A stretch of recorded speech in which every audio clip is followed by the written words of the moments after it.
हम पढ़ेंगे अलंकार। तो अलंकार किसे कहते हैं? काव्य की शोभा बढ़ाने वाले तत्वों को अलंकार कहा जाता है।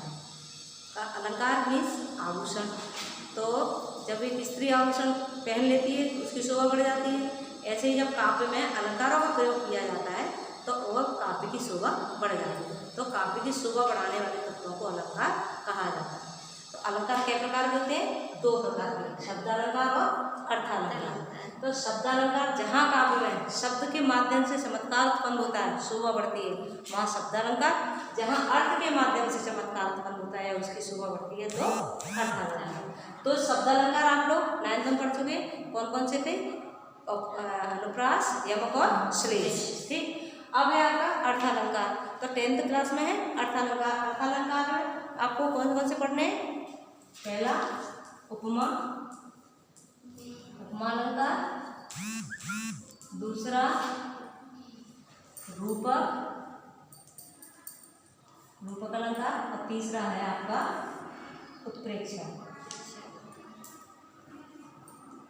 उत्प्रेक्षा अलंकार। ठीक। ये 3 आपको इस साल कोर्स में आपके तो 3 ये पढ़ने हैं। 2 रस पढ़ने हैं, 2 छंद पढ़ने हैं और 3 आपको अलंकार पढ़ने हैं। तो अब उपमा अलंकार देखो। उपमा अलंकार किसे कहते हैं? उपमा अलंकार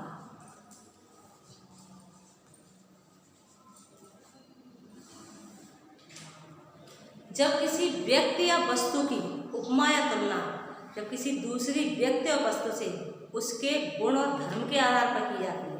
क्या के आधार पे? गुण और धर्म के आधार पर, वहाँ पे होता है उपमा अलंकार। जैसे कि हमने कहा, जैसे उसे विशेषण समझो कि फ्रॉक है कोई, हमने उसका एक काली फ्रॉक है तो उसकी विशेषता क्या हो? काला होना। तो उसका धर्म बता दिया, काला है। तो ऐसे ही उदाहरण देखो कि पीपल, पात, सरस, मंडोला, इसमें 4 चीजें होंगी। उपमा अलंकार के 4 अंग हैं। कौन कौन से?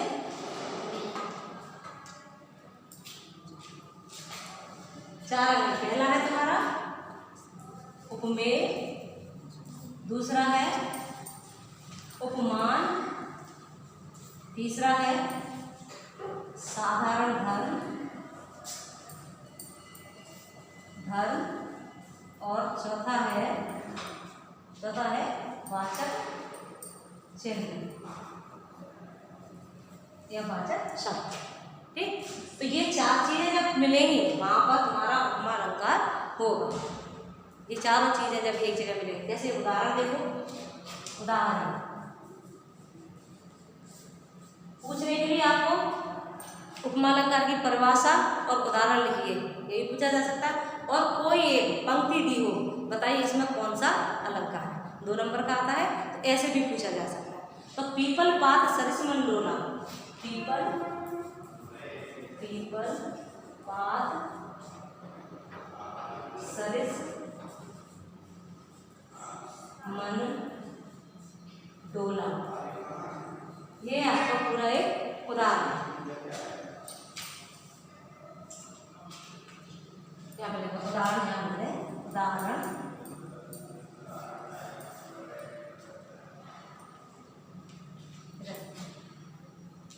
पीपल, पात, सरिस, मंडोला, ये है उदाहरण है। ठीक। अब इसमें हमें 4 चीजें देखनी है, उपमेय, उपमान, साधारण और वाचक चिन्ह। तो अब उपमेय ढूंढो। तो जहाँ उपमेय क्या होता है?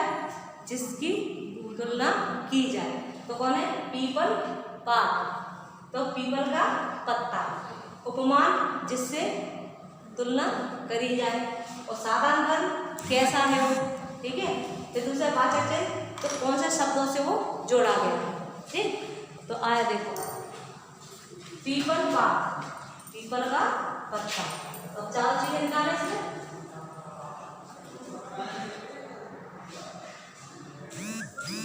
पीपल, पात, पीपल का किससे तुलना की जाए इसकी? नहीं, सॉरी, मन का। मन किसके समान होता है? मन उपमेय है। ठीक। और उपमान क्या है? पीपल, पीपल का पत्ता। ठीक है। पीपल, पात। ठीक। फिर साधारण क्या है, कैसा है वो पीपल पात पे, नहीं डोला, डोलना, डोला। और वाचक चिन्ह क्या है, वाचक चिन्ह इसमें देखो सरेस, सरेस। अब कैसे निकाला हमने कि मन हमारा किसकी तरह डोलता है, पीपल के पत्ते की तरह डोलता रहता है। पीपल का पत्ता कभी भी आप खड़े हो जाएंगे पेड़ के नीचे, आप दूर से देखिए तो वो हमेशा थिरकता हुआ दिखाई देता है, शांत पत्ता कभी नहीं रहता, उसकी प्रकृति है ऐसी। ठीक, तो उन्होंने बताया कि मन कैसा है हमारा, पीपल के पत्ते की तरह। हो गया, उपमेय मन, उपमान पीपल का पत्ता, इससे उपमा करी जा रही है। और साधारण डोला और वाचक चिन्ह सरेस और पीपल पात सरेस मन डोला। तो आपको अगर परिभाषा लिखने के लिए आती है तो आप परिभाषा लिखेंगे और इसका उदाहरण लिखेंगे। अब है आपका दूसरा, आगे समझ में। हाँ, दूसरा है आपका अलंकार रूपक अलंकार। कौन सा है, रूपक अलंकार।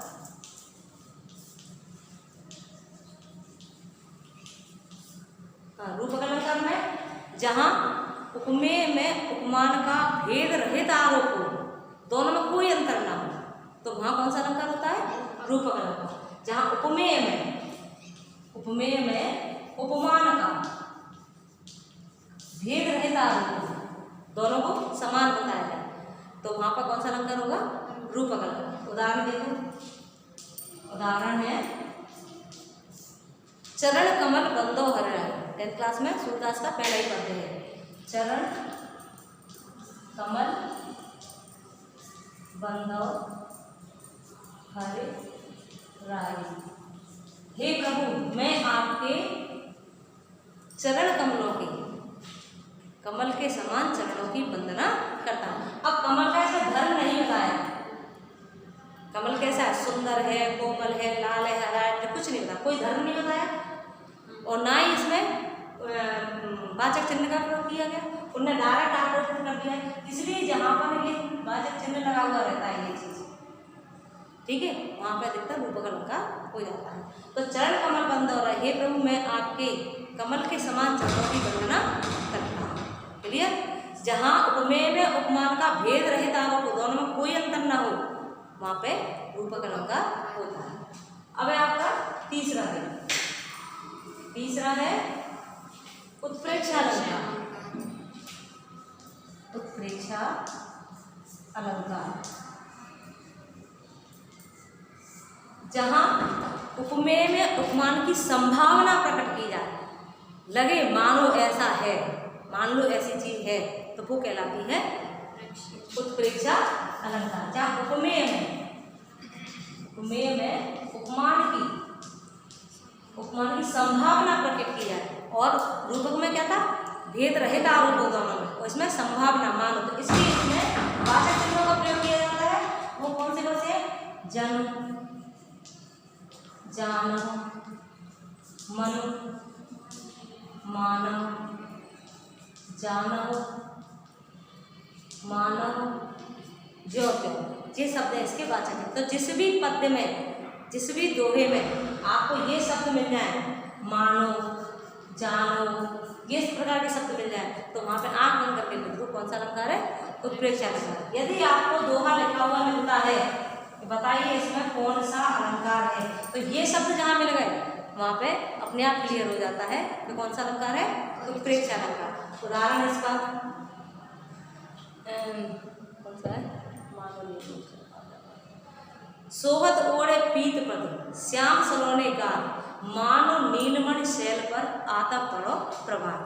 के सोहत ओढ़े पीत पद के पीले रंग के वस्त्रों को ऐसे पहने हुए हैं भगवान के, सोहत ओढ़े पीत श्याम सलोने गाल के, जिसका कोमल शरीर कैसा है, श्याम वर्ण है, उनका रंग श्यामल है, तो जब वो पीले वस्त्रों को पहने हुए हैं तो उसका जो रोशनी पड़ रही है तो ऐसा लगता है जैसे नीलमणि पर्वत पर सुबह के सूर्य का प्रकाश फैल गया, इस तरह से उनके वस्त्रों का प्रकाश पड़ता है। मानो, मानो आया उसमें, मानो नीलमणि शैल पर आता पड़ो प्रभाव।